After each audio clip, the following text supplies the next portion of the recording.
नमस्कार दोस्तों, मैं वैशाली आपका हार्दिक स्वागत करती हूं अब चेतन स्टडी के इस ऑनलाइन प्लेटफॉर्म पर। तो कैसे हैं आप सभी? आशा करती हूं कि सभी बहुत अच्छे होंगे और अच्छे ढंग से अपनी परीक्षा की तैयारियों में लगे होंगे। तो जैसा कि आप सभी जानते हैं, कल मैंने आपको स्वरों का वर्गीकरण सिखाया था, ठीक है।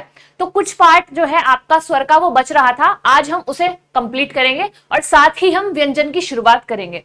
तो चलिए बिना देरी के शुरू करते हैं आज की हमारी क्लास। तो आज जो आप पढ़ेंगे, जो स्वर का पार्ट रह रहा था, आज हम पढ़ेंगे उच्चारण या ओष्ठ के आधार पर स्वरों का वर्गीकरण। उच्चारण या ओष्ठ के आधार पर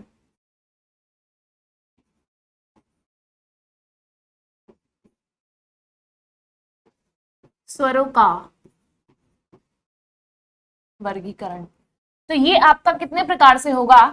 ये आपका होगा दो प्रकार से। कितने प्रकार से? ये आपका दो प्रकार से होगा। भाई हमारा जो बचा हुआ पार्ट था वो हम स्वरों का आज पढ़ रहे हैं, ठीक है। तो पहला हम क्या पढ़ेंगे? उच्चारण या ओष्ठ के आधार पर हमारे स्वरों का वर्गीकरण कितने प्रकार से होता है? आपके दो प्रकार से। ये कौन कौन से होते हैं? पहला आपका होता है व्रतमुखी स्वर और दूसरा आपका होता है आवृतमुखी स्वर, ठीक है। तो पहला आपका कौन सा होगा? पहला आपका होगा व्रतमुखी स्वर और दूसरा आपका होगा आवृतमुखी स्वर। दूसरा होगा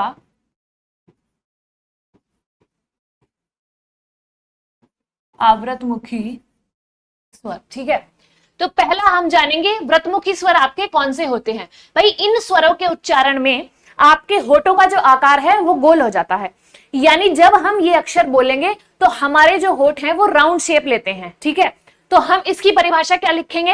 व्रतमुखी स्वर कौन से होते हैं? इन स्वरों के उच्चारण में होठों का आकार जो है आपका गोल हो जाता है या व्रतमुखी हो जाता है, वो क्या कहलाते हैं? आपके व्रतमुखी स्वर कहलाते हैं। तो इसकी डेफिनेशन देखेंगे। जिन स्वरों के उच्चारण में जिन स्वरों के उच्चारण में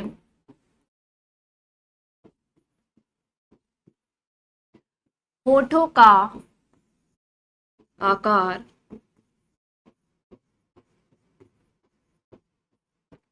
गोल हो जाता है या व्रतमुखी हो जाता है। भाई व्रत मीन्स क्या होता है? व्रत यही तो, ऐसे ही तो होता है ये वाला व्रत, ठीक है। आप मैथ्स में पढ़ते होंगे, आप व्रत जब बनाते हैं तो ऐसे ही तो बनाते हैं। तो आपके जो होठों का शेप है वो भी इसी प्रकार राउंड हो जाएगा, ठीक है। जब मैं आपको उदाहरण लिखवाऊंगी तब आप उनको बोल के देखिए, ठीक है। तो हमने क्या लिखा कि जिन स्वरों के उच्चारण में होठों का आकार गोल हो जाता है या व्रतमुखी हो जाता है या व्रतमुखी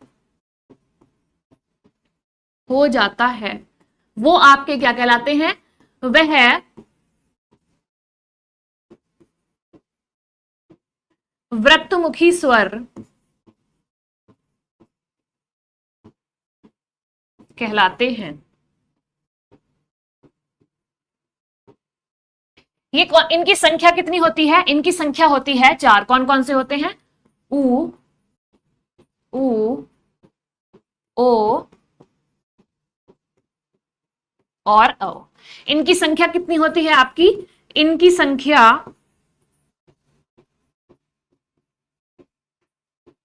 इनकी संख्या 4 होती है। कितनी होती है? 4 होती है। तो सभी इसकी डेफिनेशन बहुत अच्छे से समझ गए होंगे। भाई व्रतमुखी स्वर कौन से होते हैं?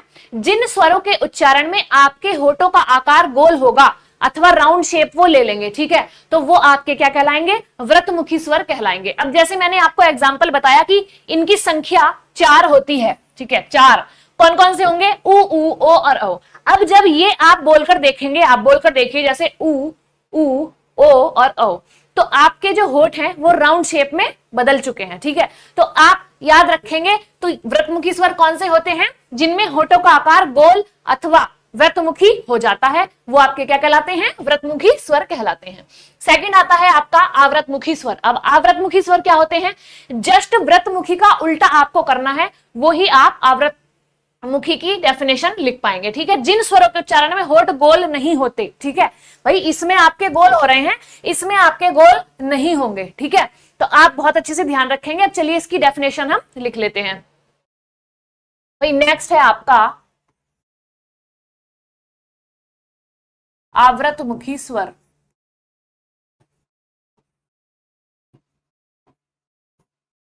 इसकी डेफिनेशन होगी, इन स्वरों के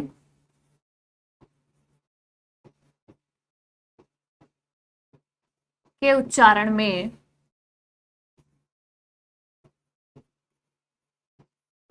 होठ गोल नहीं होते, वह क्या कहलाते हैं, वह आवृतमुखी स्वर कहलाते हैं। वह आवृतमुखी स्वर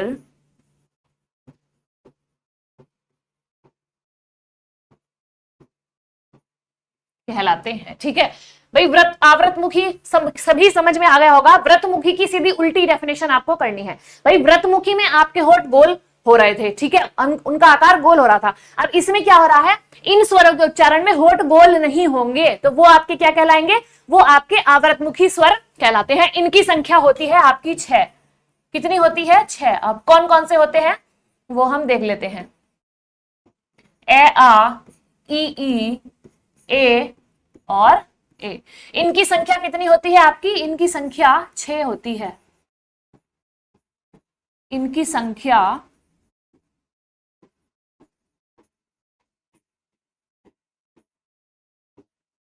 इनकी संख्या 6 होती है। कौन कौन से होते हैं, ए आ, ई ए। कितनी होती है इनकी संख्या आपकी, 6।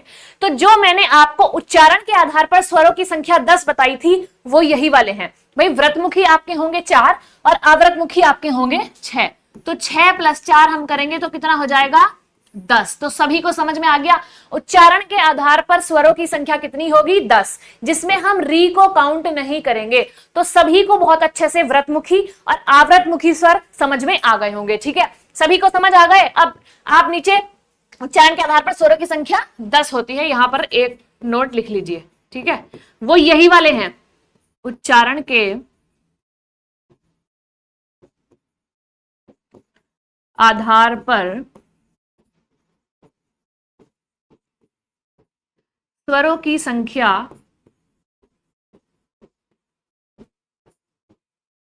कितनी होगी, 10 होगी, जिसमें हम किसे काउंट नहीं करेंगे, री को काउंट नहीं करेंगे, ठीक है भाई। स्वर आपके 11 होते हैं, इसमें री भी तो आएगा।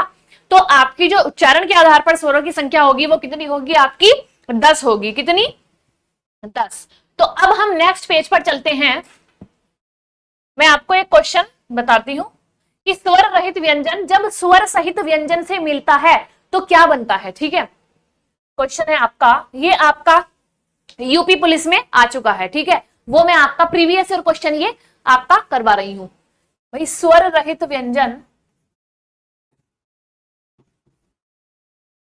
क्वेश्चन है आपका, स्वर रहित व्यंजन जब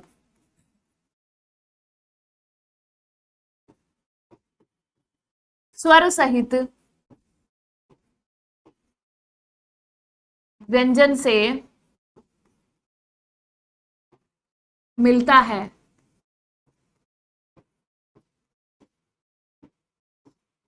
तब क्या बनता है, ठीक है। तो इसके आपके जो ऑप्शन थे वो थे आपके तालव्य, द्वित्व, तालव्य, द्वित्व व्यंजन, द्वित्व बनता है, या आपका स्वर तंत्रीय बनता है, स्वर तंत्रिय बनता है, ये आपका संयुक्ताक्षर अक्षर बनता है। ठीक है, तो इसका जो आपका आंसर था वो था आपका संयुक्ताक्षर। अब मैं आपको बताऊंगी कि किस प्रकार से स्वर रहित और स्वर सहित व्यंजन मिलकर कैसे जो है संयुक्ताक्षर को बनाते हैं। ठीक है भाई, हम लेते हैं यहां पर स्वर रहित व्यंजन को हम लेंगे। ठीक है, किसको लेंगे? स्वर रहित व्यंजन आपका होगा, जैसे तय को हम स्वर रहित करेंगे तो वो कैसे हो जाएगा? ऐसे।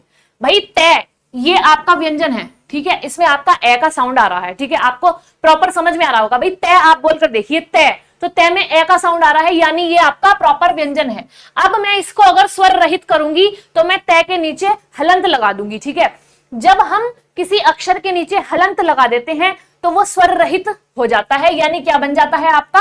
वो बन जाता है आपका शुद्ध व्यंजन। क्या बन जाता है? ये आपका इस टाइम शुद्ध व्यंजन बन गया है। क्या बन गया है आपका? ये इस टाइम शुद्ध व्यंजन बन गया है। ठीक है, अब हम तय में हलंत लगाएंगे। संयुक्त अक्षर बनाती हूं मैं, तय में हलंत लगाकर रे, तो आपका क्या बन गया? ये संयुक्त अक्षर है ना। संयुक्त अक्षर मैंने कौन कौन से बताए थे आपको? क्षय, त्रय, ज्ञ और श्रय। ठीक है, तो ये आपका क्या बनाया मैंने? संयुक्त अक्षर बनाया। अब भाई ये आपका हो गया स्वर रहित व्यंजन। ठीक है, मैंने आपको ये बताया कि तय को अगर हम स्वर रहित करेंगे तो तय के नीचे हलंत लगाएंगे। ठीक है, सभी समझ गए? अब जो है ये स्वर रहित व्यंजन हो गया आपका, ये हो गया शुद्ध व्यंजन। ठीक है, क्या हो गया? शुद्ध व्यंजन। तो ये स्वर रहित व्यंजन जब स्वर सहित व्यंजन से मिला तो आप क्या बना? आपका संयुक्ताक्षर। क्या बना? संयुक्ताक्षर। ठीक है भाई, ये जो रे है ये प्रॉपर आपका व्यंजन है, इसके नीचे कोई हलंत नहीं है। ठीक है, इसके नीचे हलंत नहीं है। ये जो रे है आपका ये प्रॉपर व्यंजन है। ठीक है, और आपका तय के नीचे हलंत लगा है, तो ये क्या हो गया आपका? स्वर रहित व्यंजन। ठीक है, तो सभी समझ में आ गया होगा कि स्वर रहित व्यंजन जब स्वर सहित व्यंजन से मिलेगा तो क्या बनाएगा? आपका संयुक्ताक्षर। तो आपका सही उत्तर जो था वो संयुक्ताक्षर है। सभी को पता चल गया? ये क्वेश्चन बहुत अच्छे से मैंने समझा दिया है, ये भी आप अपने नोट्स में लिख लीजिए ताकि आप इसको एक नजर देखें तो आपको याद आ जाए मैम ने कैसे बताया था कि स्वर रहित व्यंजन स्वर सहित से मिलेगा तो क्या बनाएगा? संयुक्ताक्षर। ठीक है, अब हम चलते हैं व्यंजन की तरफ। व्यंजन का पार्ट शुरू कर रहे हैं हम। स्वर आपके पूरी तरह से खत्म हो चुके हैं। ठीक है, अब चलते हैं हम व्यंजन पार्ट 1 की तरफ। ठीक है भाई, आपके सारे स्वरों को मैंने कंप्लीट करा दिया है। अब हम चलते हैं व्यंजन की तरफ। भाई व्यंजन क्या होते हैं? कोई बता सकता है व्यंजन क्या होते हैं? भाई व्यंजन जो होते हैं बिना स्वर की सहायता से हम इनको नहीं बोल सकते। भाई मैंने आपको स्वर पढ़ाया था, स्वर बिना किसी सहायता के बोले जा सकते हैं, पर ये जो आपके व्यंजन है ये बिना स्वर की सहायता के आप नहीं बोल सकते। ठीक है, तो इसकी डेफिनेशन आपकी क्या बनेगी? जिन वर्णों का उच्चारण स्वरों की सहायता लेकर किया जाता है। ठीक है, जिन वर्णों का उच्चारण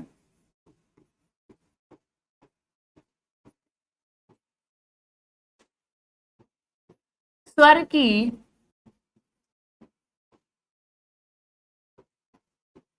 सहायता लेकर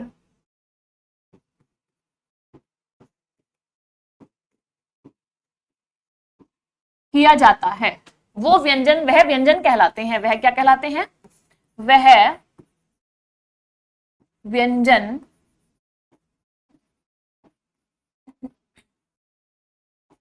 कहलाते हैं। ये बिना स्वर की सहायता के नहीं बोले जा सकते। ये बिना स्वर की सहायता के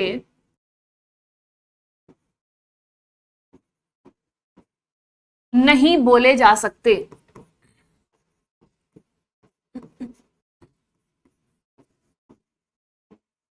नहीं बोले जा सकते। तो सभी को परिभाषा समझ में आ गई? जिन वर्णों का उच्चारण हम स्वरों की सहायता लेकर करते हैं, यानी व्यंजन को बोलने में आपकी स्वर की मदद लगेगी ही, आप बिना स्वर के व्यंजन को नहीं बोल पाएंगे। तो सभी को डेफिनेशन बहुत अच्छे से समझ में आ गई होगी। मूल व्यंजन जो आपके होंगे उनकी संख्या कितनी होती है?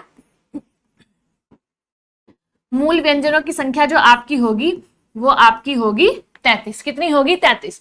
भाई जैसे आपने कै को बोला या आपने गे को बोला या आपने घे को बोला, ठीक है, तो उसमें किस चीज का साउंड आ रहा है यहां पर आपका? भाई मैंने कै बोला, ठीक है, या मैंने आपका गे बोला, तो दोनों में आपका ए का साउंड आ रहा है, ठीक है। ये आप अकेले बोल पा रहे हैं क्या? नहीं बोल पा रहे हैं ना। तो असल में व्यंजनों को बोलने के लिए जो है आपकी स्वर की सहायता लग रही है, यानी आपकी ए की सहायता लग रही है, तो वो आपके क्या कहलाएंगे?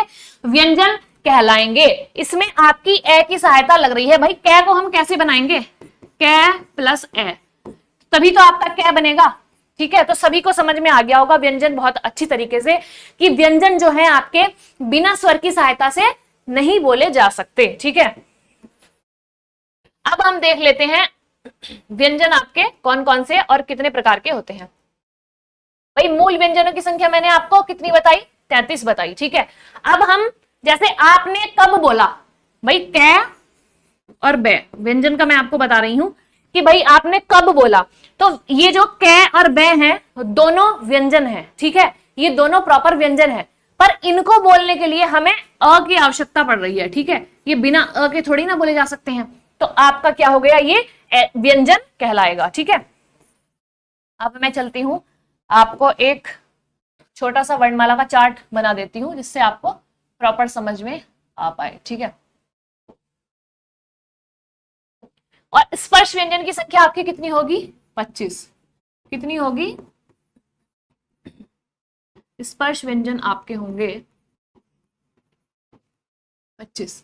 तो मैं ये यहां पर आपको बता रही हूं। पहले मैं लिखूंगी क, ख, ग, घ, अंगह। फिर आपका आएगा च, छ, ज, झ और आपका य। फिर आपका आएगा ट, ठ, ड, ढ, ण। फिर आपका आएगा त, थ, द, ध, न। थोड़ा सा इसको ऊपर हम कर लेंगे जिससे आपकी लास्ट की लाइन भी आ सके। सॉरी, एक मिनट। पहले मैं जो है आपको बता रही हूं, ये मैं आपको स्पर्श व्यंजन बता रही हूं, ठीक है। क्या बता रही हूं? स्पर्श व्यंजन कौन कौन से होंगे आपके और इनको कितने प्रकार से जो है आपका बांटा जाएगा, ठीक है। तो नेक्स्ट लाइन होगी हमारी प, फ, ब, भ और आपका म। तो ये जो आपके होंगे ये क्या कहलाएंगे? आपके ये आपके स्पर्श व्यंजन कहलाते हैं। इनकी संख्या मैंने आपको कितनी बताई? 25 बताई। भाई ये आपका स्पर्श व्यंजन, और इनका दूसरा नाम एक वर्गीय व्यंजन भी होता है। और वर्गीय व्यंजन क्यों होता है? भाई वर्ग चारों तरफ से समान होता है ना, तो ये भी इधर से भी आपके 5 है, इधर से भी आपके 5 बनेंगे और इधर से भी 5 बनेंगे और इधर से भी आपके 5 बनेंगे। आप देख सकते हैं भाई 5, 10, 15, 20 और 25, तो कितने हो गए आपके? 25। तो 25 क्या है आपके? स्पर्श व्यंजन, या फिर इनको हम वर्गीय व्यंजन भी बोल सकते हैं। तो आप सभी को समझ में आ गया होगा ये जो 25 हैं आपके, ये क्या कहलाएंगे? आपके स्पर्श व्यंजन कहलाएंगे। अब स्पर्श व्यंजन को हम किस तरह से बांटते हैं वो मैं आपको दिखाती हूं यहां पर, ठीक है।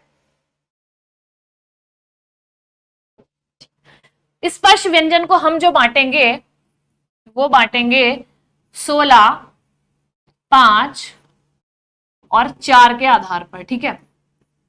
तभी तो आपके 25 होंगे। तो ये हम देख लेते हैं इनको किस प्रकार से बांटा जाता है। एक आपके स्पर्श व्यंजन होते हैं और दूसरे आपके होते हैं स्पर्शी वर्ण। दूसरे क्या होते हैं आपके? स्पर्शी वर्ण।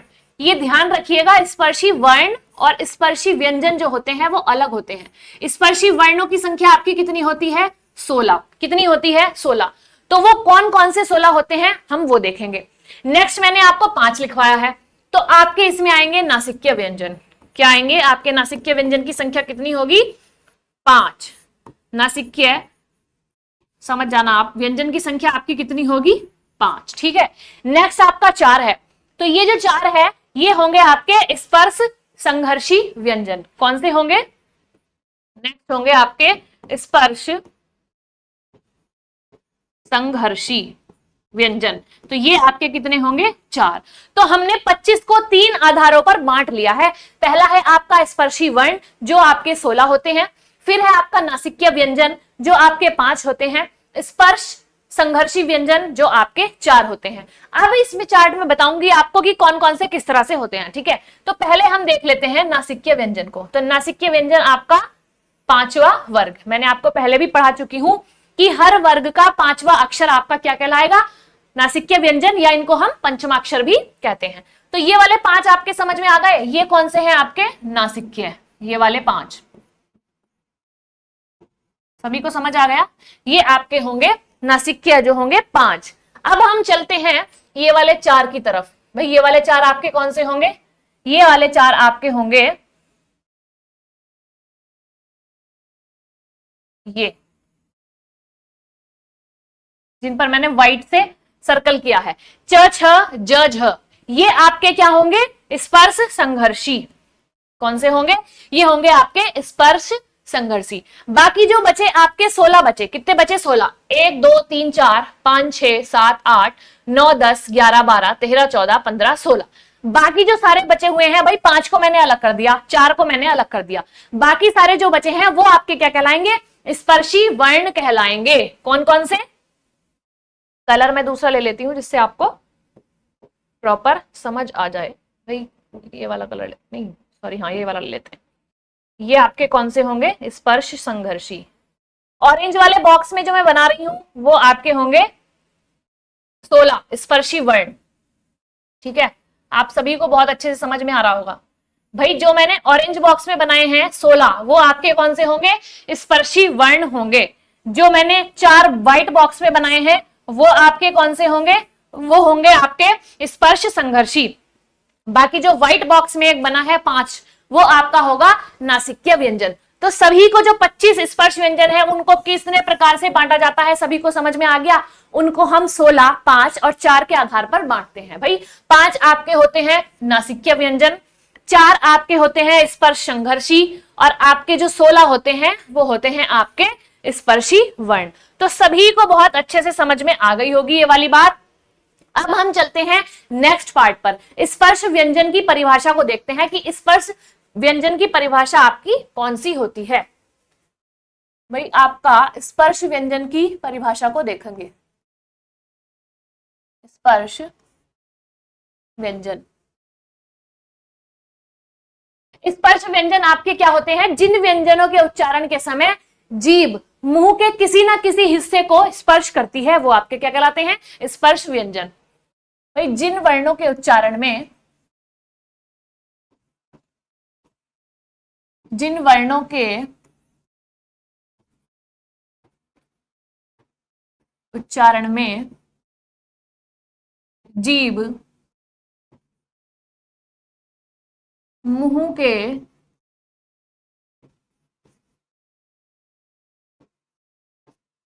किसी ना किसी हिस्से को स्पर्श करती है, स्पर्श करती है, वह क्या कहलाते हैं? वह आपके स्पर्श व्यंजन कहलाएंगे। स्पर्श व्यंजन कहलाते हैं। क्या कहलाते हैं? वह आपके स्पर्श व्यंजन कहलाते हैं। तो सभी को समझ आ गया, जिन वर्णों के उच्चारण में जीभ मुंह के किसी ना किसी हिस्से को छुएगी अथवा स्पर्श करेगी वो आपके क्या कहलाएंगे? स्पर्श व्यंजन कहलाएंगे, ठीक है। भाई आपके उच्चारण स्थान के साथ साथ आपकी परिभाषाएं भी पूछी जा सकती हैं, इसीलिए मैं सारी परिभाषाएं आपको यहां पर कराऊंगी, ठीक है। तो चलते हैं अब अपने बोर्ड की तरफ। भाई स्पर्श व्यंजन की संख्या मैंने क्या बताई थी? इनकी संख्या अभी मैंने आपको पीछे पढ़ाया है। इनकी संख्या क्या बताई है मैंने? इनकी संख्या 25 होती है। इनकी संख्या कितनी होती है आपकी? 25 होती है। आप इससे भी याद रख सकते हैं, जो कचटतप वाले वर्ण होते हैं वो आपके क्या होते हैं? स्पर्श व्यंजन। कचटतप वाले आपके क्या कहलाते हैं? स्पर्श व्यंजन। तो सभी को समझ में आ गया स्पर्श व्यंजन की परिभाषा?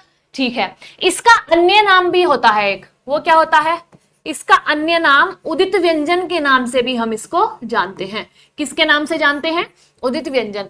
तो अगर एग्जामिनर आपको ये क्वेश्चन दे दे कि स्पर्श व्यंजन को अन्य किस नाम से जाना जाता है, तो आप क्या याद रखेंगे? उदित व्यंजन। क्या याद रखेंगे? उदित व्यंजन। ठीक है, तो सभी को स्पर्श व्यंजन समझ में आ गया होगा कि भाई वर्ग के साथ आपकी परिभाषाएं भी पूछी जा सकती हैं, इसीलिए मैं आपको ये सारी परिभाषाएं यहां पर करा रही हूं। ठीक है, अब हम चलते हैं नेक्स्ट कंठीय व्यंजन की तरफ। नेक्स्ट हमारा होगा, नेक्स्ट आपका क्या होगा? कंठीय व्यंजन।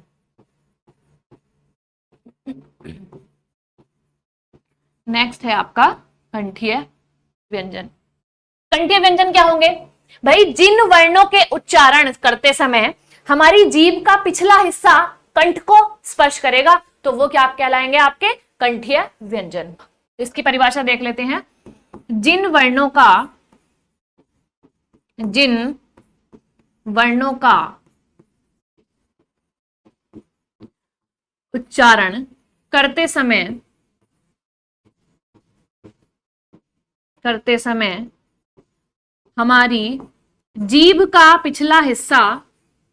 हमारी जीभ का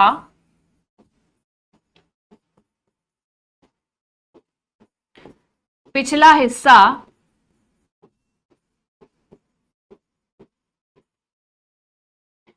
कंठ को स्पर्श करता है, तो वो क्या कहलाते हैं? वह कंठीय व्यंजन कहलाते हैं। क्या कहलाते हैं? वह आपके कंठीय व्यंजन कहलाते हैं। सभी को समझ आ गया भाई? जिन वर्णों का उच्चारण करते समय आपकी जीभ का जो पिछला भाग होगा वो आपके कंठ को स्पर्श करेगा, तो वो आपके क्या कहलाएंगे? कंठीय व्यंजन। अब कंठीय व्यंजन कौन कौन से होते हैं सभी को मालूम होगा। सभी ने अगर वो वर्णमाला का चार्ट याद किया होगा तो सभी को मालूम होगा। ये इसके होंगे आपके एग्जाम्पल, क ख ग घ अंग। तो सभी को समझ आ गया कंठीय व्यंजन। अब हम चलते हैं तालव्य व्यंजन की तरफ। नेक्स्ट हमारा होगा तालव्य व्यंजन। अब तालव्य व्यंजन किसको कहते हैं भाई? तालव्य व्यंजन जिन वर्णों के उच्चारण में हमारी जीभ का मध्य भाग हमारे तालु को स्पर्श करता है, तो वो क्या कहलाते हैं आपके? वो आपके तालव्य व्यंजन कहलाते हैं। ठीक है, तो अब इसकी डेफिनेशन लिख लेते हैं। जिन वर्णों का उच्चारण करते समय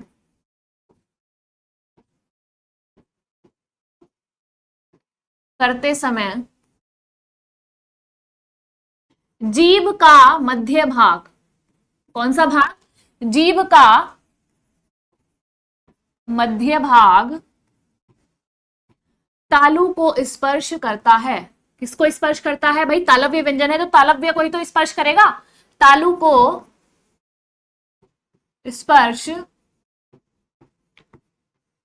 करता है, वह क्या कहलाते हैं? वह आपके तालव्य व्यंजन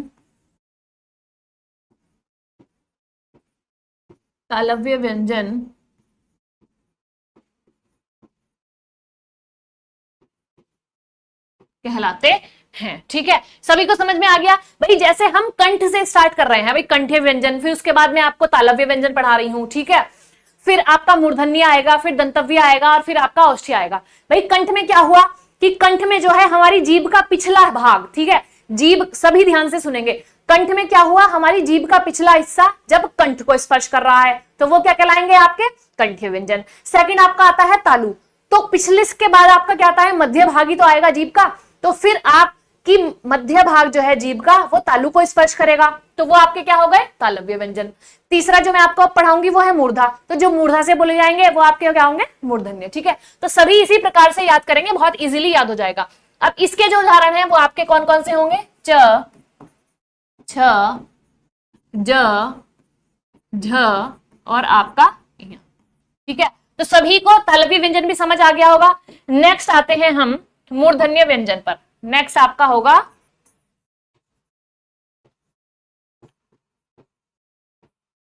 मूर्धन्य व्यंजन।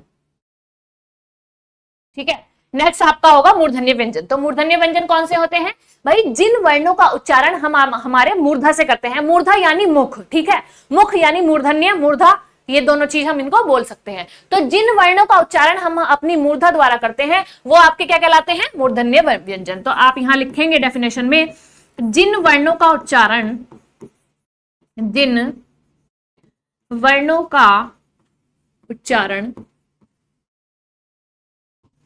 मूर्धा द्वारा होता है, ठीक है, इसके द्वारा, मूर्धा द्वारा होता है, वह क्या कहलाते हैं आपके? वह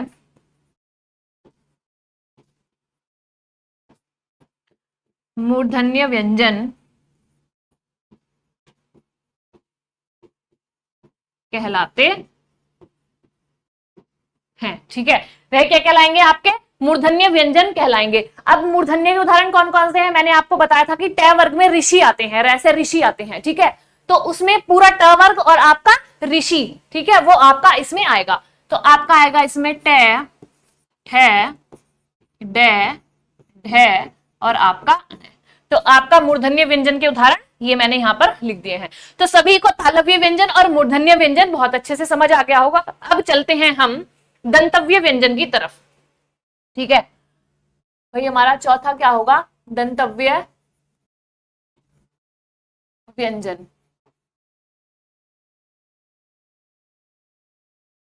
अब दंतव्य व्यंजन क्या होते हैं भाई? जिन वर्णों का उच्चारण करते समय हमारी जीभ का अग्रभाग हमारे ऊपर के दांतों को स्पर्श करेगा तो वो क्या कहलाएंगे आपके? वो आपके दंतव्य व्यंजन कहलाएंगे। ठीक है, तो इसकी परिभाषा देख लेते हैं हम। जिन वर्णों का, जिन वर्णों का उच्चारण करते समय हमारी जीभ का, हमारी जीभ का अग्रभाग, जीभ का अग्रभाग हमारे ऊपर के दांतों को स्पर्श करता है, ऊपर के दांतों को स्पर्श करता है, वो आपके क्या कहलाते हैं? वह दंतव्य व्यंजन कहलाते हैं। दंतव्य व्यंजन कहलाते हैं।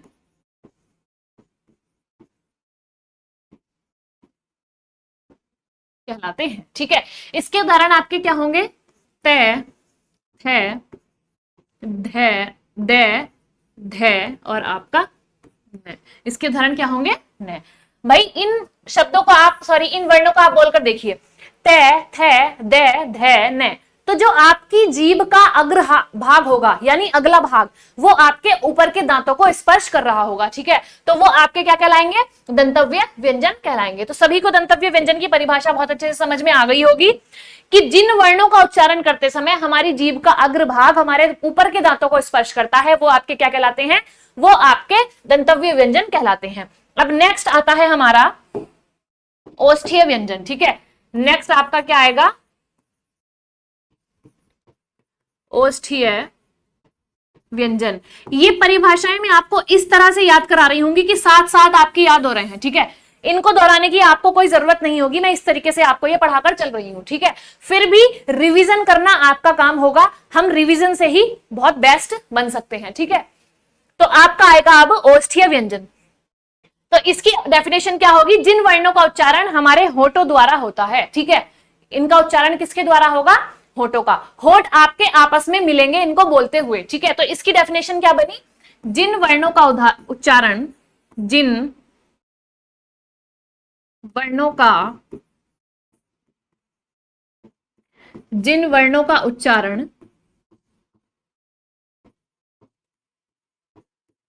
होठों द्वारा होता है, होठों द्वारा होता है, वह क्या कहलाते हैं आपके? वह ओष्ठीय व्यंजन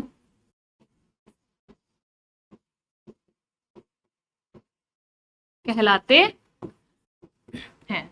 ये कौन कौन से आपके होते हैं? प, फ, ब, भ, म। भाई जब आप इन वर्णों का उच्चारण करेंगे, आप बोलकर देखिए प, फ, ब, भ, म, तो हमारे जो होठ हैं, ऊपर और नीचे का होठ दोनों स्पर्श हो रहे हैं, ठीक है। होठों का आपका मूवमेंट हो रहा है ओष्ठीय व्यंजन में। तो आपके ये क्या होंगे? जिन वर्णों का उच्चारण होठों द्वारा होता है वह आपके क्या कहलाते हैं? ओष्ठीय व्यंजन कहलाते हैं। इसमें ऊपर और नीचे का दोनों के होठ आपके मिलेंगे इनको बोलते समय, ठीक है। बिना होठ मिलाए आप ये नहीं बोल सकते, और बिना दांत में जीभ स्पर्श किए बिना आप ये वर्ग नहीं बोल सकते। तो दंतव्य और ओष्ठीय आपको बहुत अच्छे से समझ आ गया होगा। अब हम चलते हैं नेक्स्ट, जो होंगे आपके नासिक्य व्यंजन। नेक्स्ट आपका क्या होगा? नासिक्य व्यंजन। दो तीन परिभाषाएं आपकी और बच रही हैं, बाकी हम नेक्स्ट चैप्टर में करेंगे। नासिक्य व्यंजन, भाई छठा आपका होगा नासिक्य व्यंजन। तो नासिक्य व्यंजन मैंने आपको क्या बताया है कि हर वर्ग का पांचवा अक्षर क्या कहलाएगा? हर वर्ग का पांचवा अक्षर क्या कहलाता है? आपका नासिक्य कहलाता है। नासिक्य व्यंजन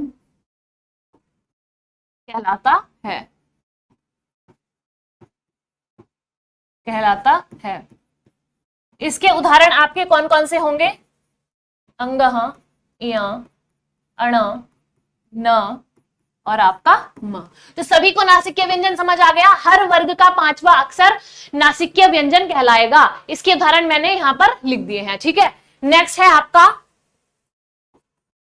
दंतमूल या वत्सर्य व्यंजन, ठीक है। नेक्स्ट है आपका दंतमूल या वत्सर्य व्यंजन।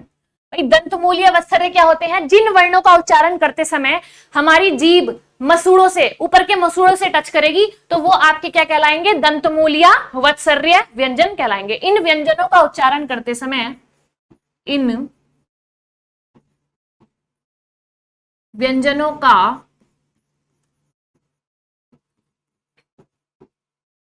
उच्चारण करते समय हमारी जीभ जो है वो ऊपरी मसूड़ों को टच करती है। जीभ ऊपरी मसूड़ों को स्पर्श करती है। क्या करती है? ऊपरी मसूड़ों को स्पर्श करती है। वह क्या कहलाते हैं आपके? वह दंतमूल या वत्सर्य व्यंजन कहलाएंगे। व्यंजन कहलाते हैं। अब इसके उदाहरण आपके कौन कौन से होंगे? न से, न से, रे, ले, नुक्ता वाला जे, और कौन कौन से होंगे आपके? अड़े और ढे। यानी उत्क्षिप्त व्यंजन भी ये दो इसमें आएंगे। कौन कौन से होंगे? न से, रे, ले और आपका नुक्ता वाला जे, अड़े और ढे, ठीक है। ये उत्क्षिप्त व्यंजन भी जो है दंतमूल या वत्सर्य व्यंजन में आते हैं। तो सभी को इसकी परिभाषा बहुत अच्छे से समझ में आ गई होगी। इनको हम क्या कहते हैं? इनका ताड़नजात नाम भी होता है। क्या होता है? ताड़नजात व्यंजन भी इनको कहते हैं। न से, रे, ले, जे, अड़े, अड़े को आप क्या कहेंगे? ताड़नजात भी कहेंगे, ठीक है। नेक्स्ट आपका है, जो लास्ट बचता है आपका, वो है आपका अंतस्थ व्यंजन।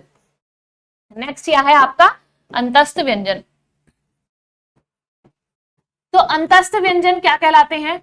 इनकी परिभाषा क्या बनेगी वो हम देखेंगे। तो अंतस्थ व्यंजन आपके क्या होंगे? इन वर्णों का उच्चारण जीभ, तालु, दांत और होठों के परस्पर सटाने से होता है, ठीक है। इसकी परिभाषा क्या बनेगी? इन व्यंजनों का उच्चारण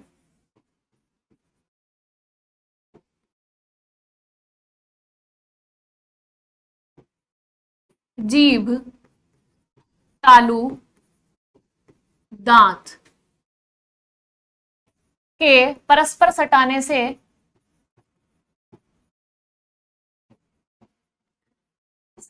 से होता है, तो वो आपके क्या कहलाते हैं? वह आपके क्या कहलाएंगे?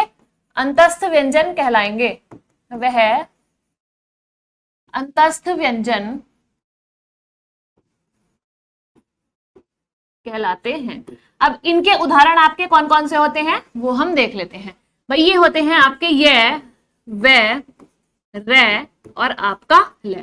तो सभी को समझ आ गया? इन व्यंजनों का उच्चारण करते समय हमारी जीभ, तालु, दांत, होठ सभी का जो है परस्पर सटेंगे, तभी आपके ये व्यंजन बोले जाते हैं। ठीक है, तो इनका मैंने क्या बताया? इनके उदाहरण है य, व, रे और ल।